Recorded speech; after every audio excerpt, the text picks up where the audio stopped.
All right, and we're back for another episode of the Lakers Fast Break Podcast. All right, and we're back with another episode of the Lakers Fast Break Podcast. It's Gerald Glassford coming right back at you here from Lakers Fast Break, Pop Culture Cosmos, and Inside Sports Fantasy Football.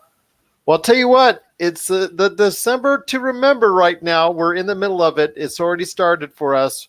Didn't start off on a great note. I was talking to Laker Tom from Lakerholics.net just recently, and there's a big month coming up. It is prove it or move it time, put up or shut up time. Any which way any cliche you want to throw out there, it is the time right now to go ahead and prove those people wrong that have questioned the Lakers' winning ways so far and the fact that they have won virtually all their games against sub 500 teams. The schedule is much tougher, so the Lakers have a lot more tough games on the road ahead, and this is their chance to prove themselves. So I'm hoping they will do that, and I believe that they will do that. And here with me today to help me believe, just like Laker Tom was earlier on our earlier podcast this week, is my good friend. You got to check out what he's doing today at Voice from the Underground, the podcast, when he talks to his other two great friends, Big Haas and also Jason Dutch. You got to check out their awesome podcast today when it covers pop culture, political things, cigars, social awareness, everything of that nature. You got to go ahead and check out the great conversations today at Voice from the Underground. It is my good friend returning after I tried to go ahead and get him all week long, but I realized as soon as Thanksgiving was rolling around, I realized, you know what? Thanksgiving and Black Friday at a Costco is not the place to be. It is my good friend, Mr. TJ Johnson. What's up, did you get hit by any one of those 65-inch TVs? You know what? I think I still got the bruises from a couple of them, but that's okay. You know what? I'm glad that we were able to get through another holiday season successfully. I've still got all my fingers and toes and digits, and I'm still smiling. You know, I know the holidays are tough for retail, but you just gotta remember this is what we signed up for, and just give it all to God. We'll be okay. I worked over 15 of them. I know firsthand. I've seen that wave. And this was before all the litigation, all the mistakes that were made by the big department stores. And they realized after people died that maybe they should go ahead and do it in a more organized fashion instead of a free-for-all. That was the old days. I was part of the old days and the free-for-all and the people running in as soon as you open the doors and just like, people fighting. I tell you what, as a shopper, it's kind of fun when you go ahead and you're in the middle of it. But as someone who's working it, no, it's no fun at all. No, and I've been doing retail for 17 years now, so I was there for that too. I was there for the overly aggressive shopping, the Turbo Man doll, all that from Jingle All the Way. I remember all of that type of stuff, brother. It was it got intense, very very Walking Dead-esque, where everybody's just pounding on the glass trying to get in, and you're like, I'm not open yet, and they're like, let me in. It's fighting intense. that old lady for that last pair of socks that is on sale. So yeah, Cabbage Patch dolls. Do you remember the Cabbage Patch dolls? We got those back, actually. We had the Cabbage Patch dolls in Costco just recently. But I'm talking about the first time around. You're talking about the OG. Yeah, when people were actually hurting each other for them. Wasn't that the Tickle Me Elmo too? Remember Yes, Tickle Me Elmo. But I think Cabbage Patch in the 80s was the first time I really realized that Black Friday was a thing. Well, I mean, I was born in '84, so I don't know. Yeah, well, that dates me even further. But anyways, I digress. It is a big month coming up for the Lakers. There's a lot of tough games on the schedule. So before we go ahead into all the other stuff we're going to talk about, because there's some other stuff TJ and I want to talk about, I want to first get your thoughts on the month ahead. Didn't start off on the greatest of notes with a bad second half against Dallas, but there's more positivity, I believe, on the horizon because they are 17-3. They could be in much worse spots. Yeah. We've been, bad for so many years now. This is a great sign for Lakers fans. This is the month to go ahead and prove all the prognosticators and all the pundits and all the reporters all wrong that are skeptical about the Lakers, because that's all I've heard for the past few weeks. Wait until December. I want to hear your thoughts on the Lakers in December and how you think they'll perform. The real question comes down to, as people have mentioned, this is the month to make it or break it. I personally am not too concerned with my Los Angeles Lakers getting through the month of December with a positive outlook. I think that people make a lot more out of what it is than what it needs to be. It doesn't change the fact that they have a very, very tough schedule. Let's be very clear. Their next game is against Denver, who has a record of 13-4. After that, they play the Jazz, who has a record of 12-8.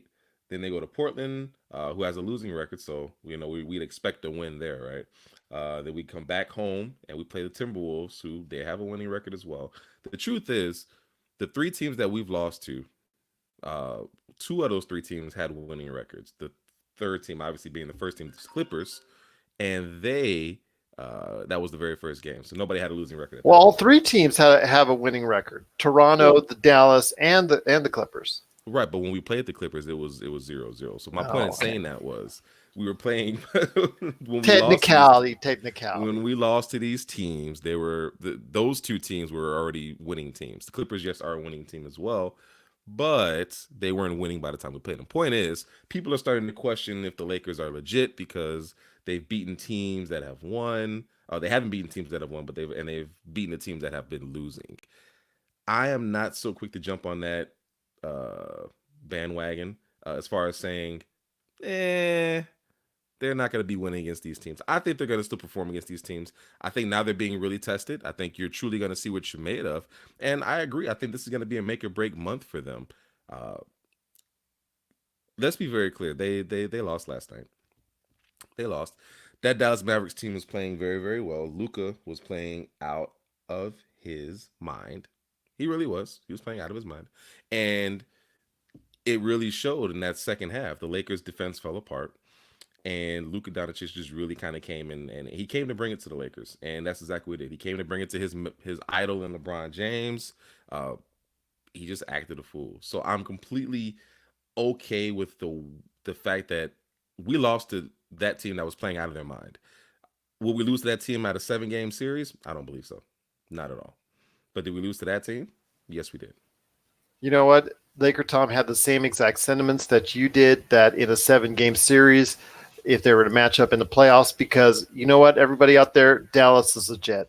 They're a playoff team. I don't think there's anything that's going to happen to them that's going to dissuade from that outside of a Luka injury. If a Luka injury happens, that's the same thing if LeBron and AD get hurt. I mean, that's going off the rails. But, I'll tell you what, right now, when it comes to what's going on with the Lakers, they've been very effective up until this point, playing the defense, going ahead and just making sure that they have an even more efficient offense that they've had in the past couple weeks. So those are some good signs going into December. Yes, defensively they've slipped a little bit, but you know what? It still can go ahead and be that factor going forward in the Western Conference. I think they can go ahead and really, face up against these formidable teams and go ahead and be part of something special in December. And you know what? Make it out not only with a winning record, but a very good record. In fact, still stay on top of the Western Conference, like Laker Tom was saying. Like I'm alluding, and like Laker Tom was saying, and also what T.J. Johnson was also alluding to as part of what's going on with the Lakers in December. But I'll tell you what, right now, TJ, when it comes to the Lakers and everything that's going on right now with what's going on with the Lakers, one of the things I did ask Laker Tom was not a consistent third player coming on right now. I know Kuzma was supposed to be that individual. He's had some time now, and he did have a 5-game stretch where it looked like that was going to be the case, but still at this point in time, it's not been 100% there. His shooting percentage is still not there yet. And I want to hear your thoughts. Should Melo have been the option? Because you and I wanted to go ahead and discuss this as soon as I saw it come across the plate, that he was just announced the Western Conference Player of the Week. This Uh, guy was playing at the YMCA this time last month. Okay? it was actually a Lifetime Fitness. It wasn't the YMCA. But the point is, let me ask you your first question because I'm excited. I am excited about Melo. Should it have been Melo? I don't know. I don't think it should have been Melo. And here's why. We really do need to be able to develop our young talent. You look at what happened with Kobe's last season. You had the D'Angelo Russell. You had all these young players who were expected to kind of be the future, and they all took a backseat to Kobe's last season, his farewell world tour, and it turned from developing their youth to give Kobe the ball every chance you get. So we really do as an organization need to start developing our young talent. And that's going to take repetition. That's going to take time out there on the court. That's going to take some failures. That's going to take some wins, some losses. Um, Experience is the greatest teacher. They're going to need all that experience. Kyle Kuzma still coming off that injury. He still had an injury. He had the injury in the preseason that kind of kept him out after a world competition, and then he had that what looked a whole lot worse, scary eye poking. So Kuzma's got to get himself back into a rhythm. I really do think he could be a third option off that as far as the scoring is concerned. Rajon Rondo's actually been scoring pretty well. I wanted to tell you that. I know how you feel about Rajon, but he's actually been scoring the ball pretty well. We're not going to get into it because I don't have time for you. I don't have time for you right now. We're not going to do that. Shooting close to 45% from the 3-point line. I'm trying to tell you, man. You take that what it's worth. You see, let's see how it is in January. This time January, let's see if it goes off the cliff. I know you and I and Laker Tom and all Lakers fans get nervous when he goes shot happy. So I'll leave it at that. I'll just leave it at that. And then his defense, he's still not. We're not talking about his defense, Gerald. We're not talking about his defense. So you can't defend his defense. Oh, he can't defend his defense. Clearly, it's not the point. Point is, he's actually been a pretty decent option as far as the offense. And I don't know where KCP came from all of a sudden, but thank you for showing up for the last 2-3 years. Thanks, man. Appreciate it. Anyways. Yeah, I mean, he's been playing solid, so I'm off his case for now. For now. He's not getting a complete pass from me. But for now, yes, you're okay. Carmelo Anthony winning was the Player of the Week honors for last week, helping the Trailblazers go to a 3-0 week. It's exciting, and it's exciting for this reason. And I don't like to give the Clippers a lot of credit, but Paul George said something that I thought was very, very insightful. There's been this narrative around Carmelo Anthony. And I'm excited because he's getting to kind of prove people wrong, but also you get to kind of change the narrative. You get to change the fact that everybody was saying, he can't play anymore. He's not coachable. He's not willing to accept roles. And granted, he walked into a really, really sweet situation. He walked into being a starter again by kind of default. And he's worked himself back into a great rhythm, dropping 25 against the Bulls and playing much, much better basketball. And you can tell the way his game has kind of evolved. He spent a lot of time working on being able to make quick decisions after getting the ball, not holding on to the ball, not allowing defenses to collapse on him, not waiting to see what the defenses do, but taking what the defense has given them. So he's making very, very quick passes, very quick decisions on taking shots, driving. He's being very aggressive. And I can appreciate that about his game. And what that does is it allows people to see that the game of basketball can be played through him. He's still able to play the game of basketball. He's still able to be productive. At 35 years of age, yes, he's not young anymore. But at the same token, remind you, he's had the last year and a half of basketball taken away from him, essentially. So he's still got some relatively fresh legs, relatively fresh NBA legs. I'm completely happy with the fact that he got Western Conference Player of the Week. I don't know if he completely deserves it because there's been quite a few players in the Western Conference this week who've been kind of balling out of control. Looking James Harden dropping 60 points in 3 quarters. Looked a lot like our boy Kobe. LeBron, AD, all these guys are deserving of it, but it doesn't take away from the fact that because of where Melo was and because of where Melo currently is, I think it's an inspiring story, and there's nothing that people want to see more than a story of inspiration, a story of somebody who pulled themselves up, didn't allow it to continue to beat himself down, didn't allow himself to continue to just wallow, and is making the best out of his chance that he's gotten. I'm hoping that it leads to a halfway decent payday for him, even if it's just for 1 or 2 more seasons, to kind of be able to have he can change the narrative now. The book on Carmelo Anthony was being written, and it was being written by people who weren't Carmelo Anthony. Everybody was writing him off. Everybody was saying whatever they wanted to say about him. And he now has an opportunity to really control his narrative and kind of go out the way he wants to go out and go out and show, hey, I can still come out here. I can still play this game of basketball. I still have the love. I still have the passion. I still have the drive. And I still want to do this. So I'm proud of the guy. I'm excited for him. It was so awesome to see him FaceTiming his son after that win against Chicago. Just getting all kind of love from his kid, and it's a great story. It's a great feel-good story, and you just hope that the ending can live up to this. Well, I'll tell you what, I think, as I alluded to with Laker Tom, I think because the fact that he was able to step right into a starting role, I think that's why he's flourished. had he been going to a team, let's say like Houston, or back to Houston, or the Lakers, or anyone else, where he comes off the bench, I'm not sure that's utilizing his skills at this point in his career as much as I would like to say. I think he needs to start. I just think in order for him to be effective, because he has so many limitations in his game otherwise, that it's really hard for him to go ahead and be effective coming off the bench at this stage of his career. Well, I think that the way that he's attacking the basket, and I think the way that he's actually scoring would really actually more benefit a bench role. And that's not to say that he can't that can't benefit a starting role, but because he's limited to some of the other things that he can do as far as his defensive abilities, as far as his ability to catch the backdoor screens and his ability to make lateral decisions and lateral movement, I actually think it would translate better to a bench role, and this is why. He's got the opportunity to get hot really quick. Now, granted, he does need touches. He needs to be able to shoot the ball and kind of have carte blanche to do so.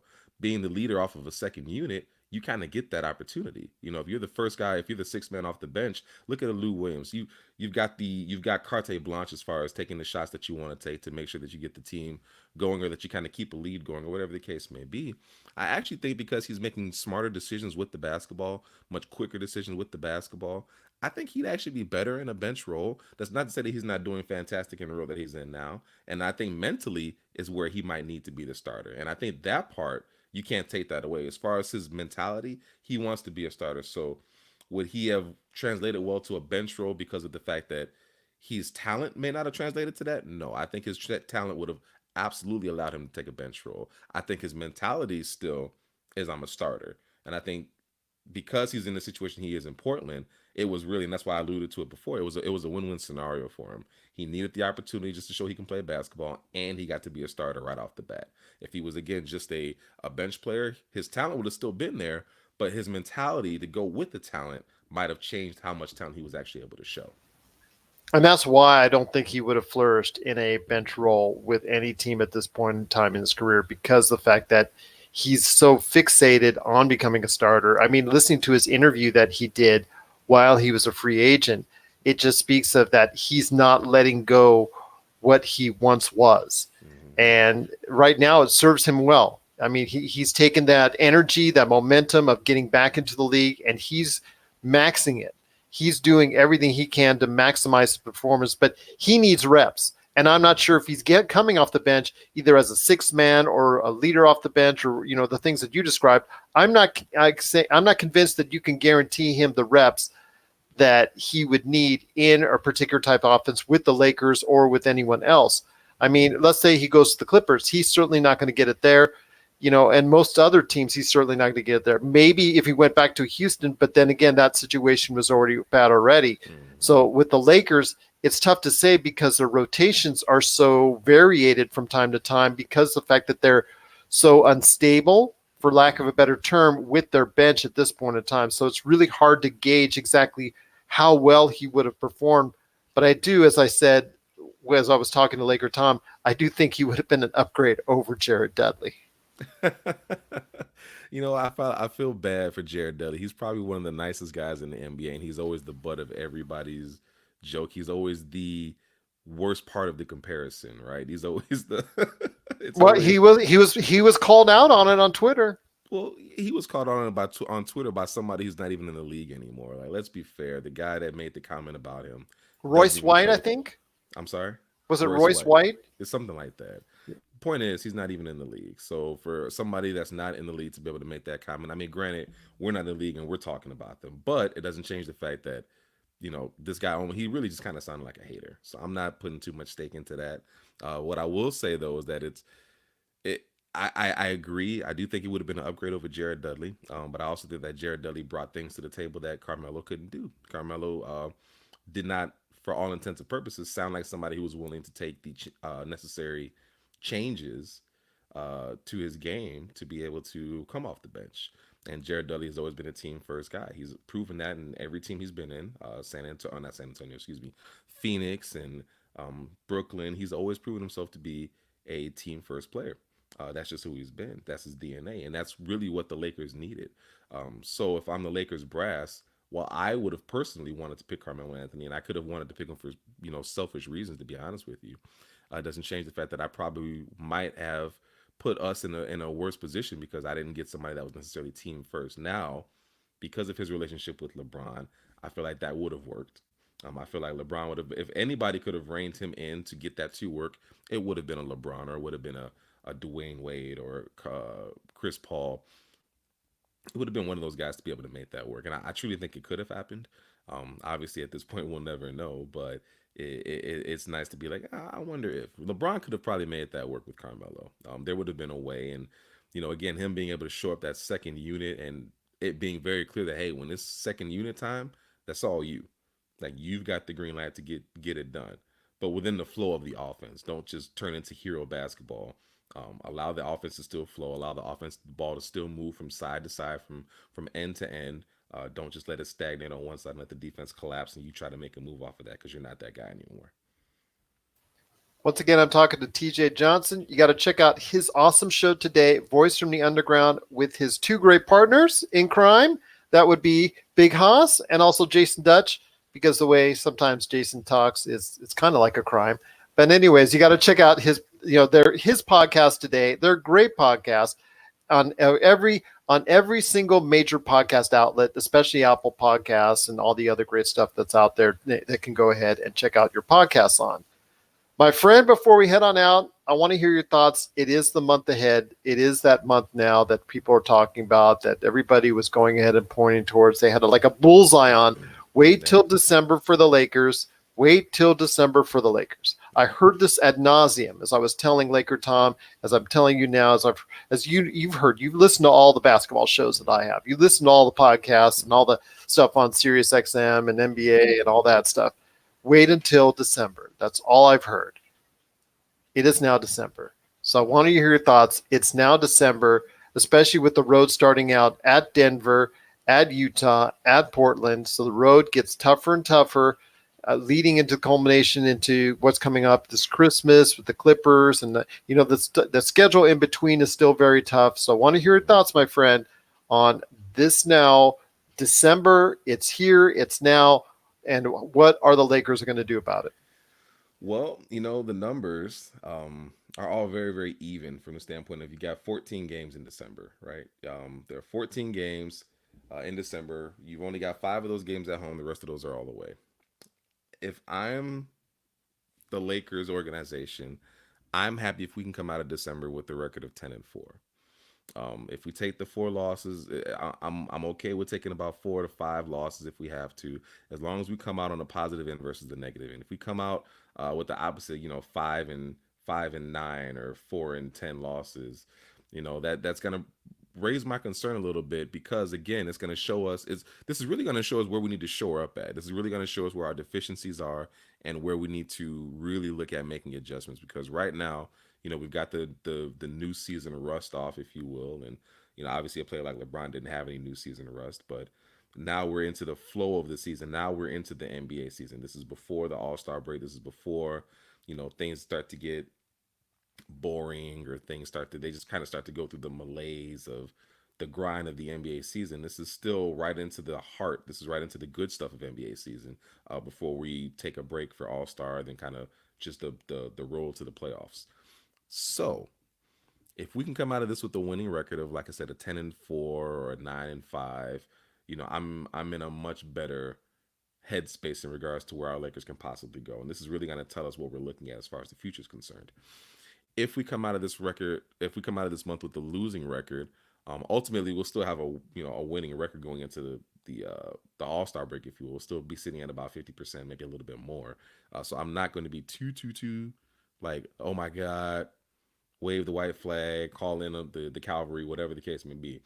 However, I think at that point it really starts to say, okay, we really need to make a decision. Are we going all in or are we going to develop our team? What are we doing? Because truth be told, you're not going to get past a Clippers team if you can't get through the month of December with a positive record. I just don't see it. And that's just me being honest as a Lakers fan, as a Lakers love.